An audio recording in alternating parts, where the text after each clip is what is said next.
दोस्तों आज हम बात करने वाले हैं विश्व प्रसिद्ध ब्रिज हावड़ा ब्रिज की। इस तरह के ब्रिज में हावड़ा का ये ब्रिज वर्ल्ड का तीसरा सबसे बड़ा ब्रिज है और हावड़ा ब्रिज दुनिया का एकमात्र ऐसा ब्रिज है जिसका आज तक उद्घाटन हो ही नहीं पाया। दरअसल जब ये ब्रिज बनकर तैयार हुआ था उस समय सेकेंड वर्ल्ड वॉर अपने चरम पर थी, इसीलिए तय किया गया कि इसके उद्घाटन के मौके पर कोई धूमधाम नहीं होगी। जापान ने सेकेंड वर्ल्ड वॉर में भारी बमबारी करी थी इस ब्रिज को उड़ाने के लिए, लेकिन किस्मत से ब्रिज को कुछ नहीं हुआ।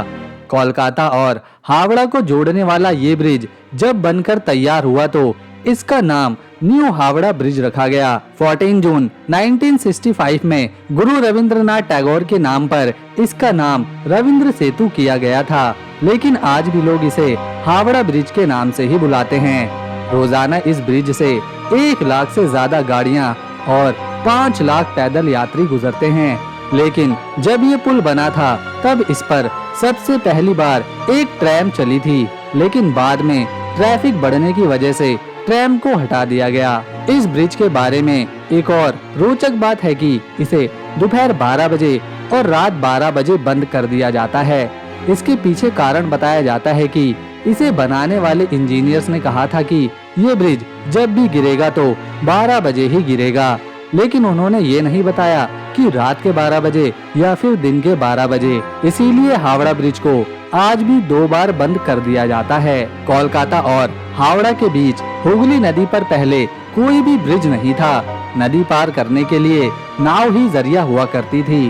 बंगाल सरकार की ओर से 1871 में हावड़ा ब्रिज एक्ट आने के बाद 1874 में सर ब्रैडफोर्ड लेस्ली ने नदी पर पीपे के पुल का निर्माण कराया।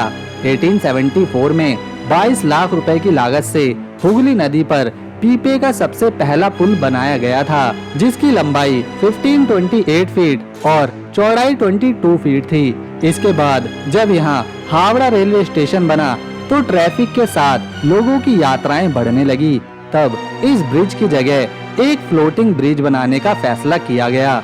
इसी बीच फर्स्ट वर्ल्ड वॉर हो रही थी, जिस कारण ये काम पूरा नहीं हो सका। इसके बाद 1922 में न्यू हावड़ा ब्रिज कमीशन का गठन हुआ और कुछ ही साल में ब्रिज बनाने का टेंडर निकला। तब जर्मनी देश की एक कंपनी ने सबसे कम रुपए में इस पुल को बनाने का टेंडर का फॉर्म भरा, लेकिन जर्मनी और उस समय के ग्रेट ब्रिटेन के आपस में तनाव चल रहे थे, जिससे जर्मनी की इस कंपनी को पुल बनाने का ठेका दिया ही नहीं गया। जिसके बाद पुल बनाने का काम Brathwaite burn and Joseph construction company को सौंपा गया। हावड़ा ब्रिज एक कैंटिलीवर टाइप का ब्रिज है जिसमें 26,500 टन स्टील का इस्तेमाल किया गया है।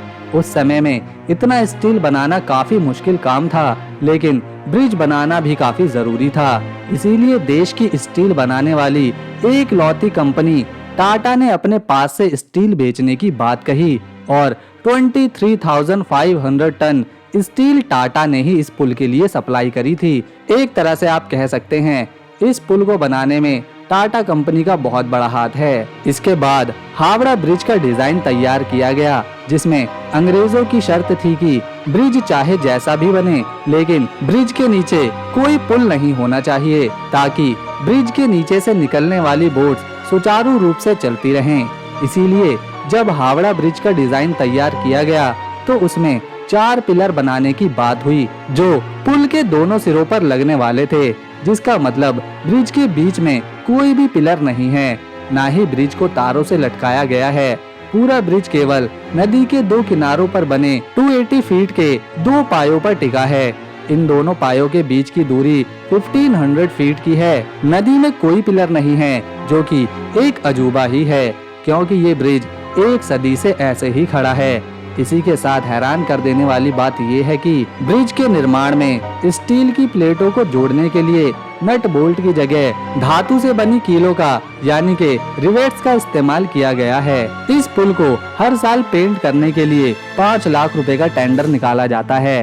तो दोस्तों, अगर आपको इन्फॉर्मेशन अच्छी लगी तो इसे शेयर करें, वीडियो को लाइक करें और चैनल को सब्सक्राइब कर बेल आइकन प्रेस करते हुए जाएं।